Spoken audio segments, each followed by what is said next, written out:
அனைவருக்கும் வணக்கம். Biology Tamil Nadu channel சார்பாக உங்களை அன்புடன் வரவேற்கிறோம். இன்றைக்கி நம்ம என்ன பார்க்க போகிறோம் அப்படின்னா, ஒன் வீடியோ ஒன் கொஷின் அப்படிங்கிற ஒரு தலைப்பில் நிறைய வீடியோக்கள் பார்த்துட்ருக்குறோம். அந்த வரிசையில் கொஷின் நம்பர் 25 பயாலஜி ரிலேட்டடாக MCQ நம்ம பார்க்க போகிறோம்.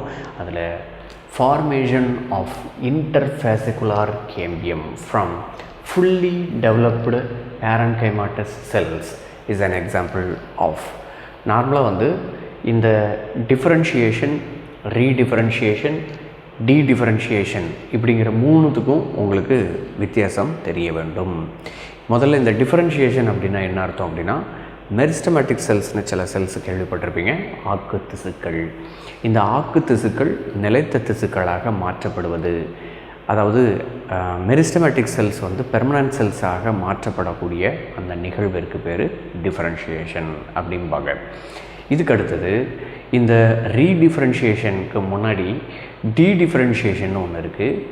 இப்படி உருவான பேரன்கைமாட்டஸ் செல்ஸ், பெர்மனன்ட் செல்ஸ் உருவாயிடுச்சு. மெரிஸ்டமேட்டிக் செல்ஸ்லேருந்து பெர்மனன்ட் செல்ஸ் உருவாயிடுச்சு.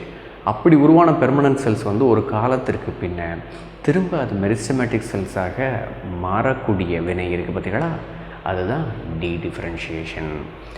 அப்படி மாறி உருவான பெர்மனன்ட் செல்ஸ்லேருந்து உருவான மெரிஸ்டமேட்டிக் செல்ஸு திரும்ப பெர்மனன்ட் செல்ஸாக டிஃப்ரென்ஷியேட் ஆகிறதுக்கு பேர் ரீடிஃப்ரென்ஷியேஷன். சரிங்களா? இப்போ மெரிஸ்டமேட்டிக் செல்ஸு பெர்மனன்ட் செல்ஸாக மாறுது, அந்த ப்ராசஸ்க்கு பேர் டிஃப்ரென்ஷியேஷன், வேறுபாடு அடைதல்.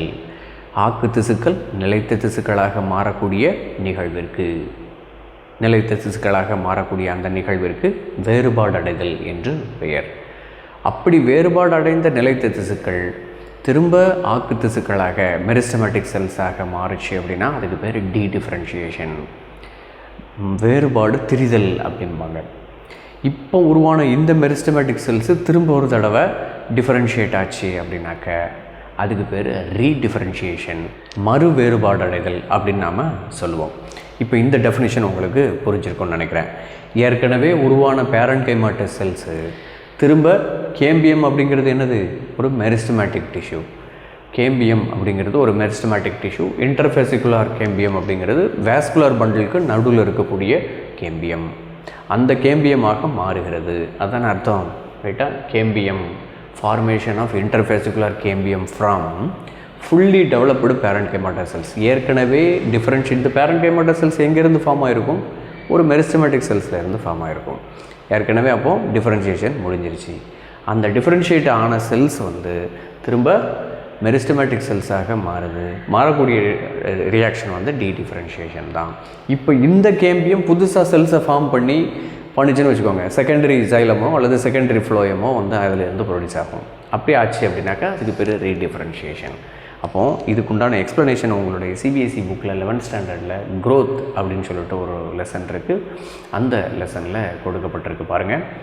இன்டர்ஃபேசிகுலார் cambium and cork cambium from fully differentiated parenchymatous cells. இது எதுக்கு எக்ஸாம்பிளாம், இந்த இடத்துல டீடிஃபரன்ஷியேஷனுக்கு எக்ஸாம்பிளாம் அப்படின்னு சொல்லி உங்களுடைய புக்கிலேயே டைரெக்டாக கொடுத்துருக்காங்க. அப்படிங்கும்போது இதுக்குண்டான ஆன்சர் டீடிஃபரன்ஷியேஷன் அப்படிங்கிறது தான், அதாவது வேறுபாடு திரிதல் அப்படிங்கிறது தான்.